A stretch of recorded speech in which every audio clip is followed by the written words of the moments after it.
Татарстан Республикасы президенті Рүстем Минниханов Дубайдағы ел сайын өткәріле тұрған инвестицион форумда қатнашты. Күргәзмә үзәгендә Татарстан Республикасы стенды да тәкъдим ителде.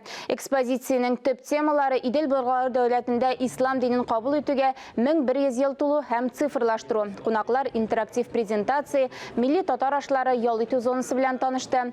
Рүстем Минниханов Берләшкән Гарәп Әмирлекләренең туристик компаниясе җитәкчелеге белән очрашуда Татарстан икътисадының мөһим тармакларының берсе буларак туристлык турында сөйләде. Пленар өлештә Татарстан президенты махсус кунак буларак чыгыш ясады.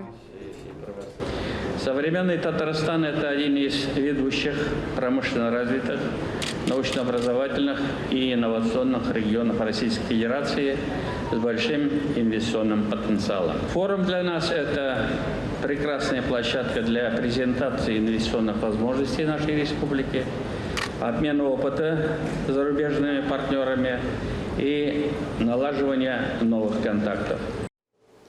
Үсештә яңа юл Алабугада